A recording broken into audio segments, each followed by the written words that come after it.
Hi, I'm Clemens, founder of the Things Labs. Over the past 4 years, we were able to develop quite a number of space-related products. That was only possible with the help of our backers, and I want to thank you for that. We started with the Universe Sphere, where every of the 380,000 dots represent a whole galaxy, and these are only a tiny fraction of the whole universe. We then designed the Milky Way sphere, showing our home galaxy formed by 200 billion stars.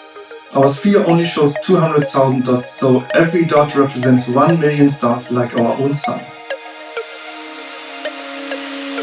On a clear night, you could count 5,068 of them with your naked eye worldwide.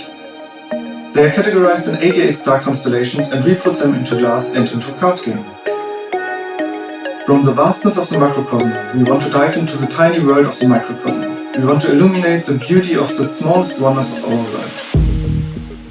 Like the water bear, which is survivable nearly everywhere, even in space or in a volcano.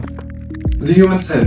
Our body consists of nearly 30 trillion cells, and again as many bacteria. The human egg and the sperm cell. The largest and the smallest human cell. Blood cells. Every vertebrate has these, except the crocodile icefish. The neuron, a remarkable cell. Its length can be up to 1.2 meters in the human body and up to 4 meters in a giraffe. Bacteria. Most of them look rather boring, but many of them have flagella and they move by rotating or twitching of these.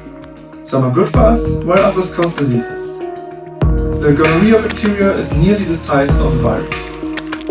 The coronavirus family, with its current appearing variant COVID-19. HIV, one of the deadliest viruses of our time. Bacteriophages, an outstanding kind of virus that attacks bacteria. This could help in the treatment of diseases in the future. And we put them into glass. We use a laser that makes 1,000 tiny cracks that reflect the light so that the model becomes visible inside the glass. We've made it this far with the help of backers like you, and now we are asking for your support once again. Let's bring the microcosm in glass to life right here on Kickstarter.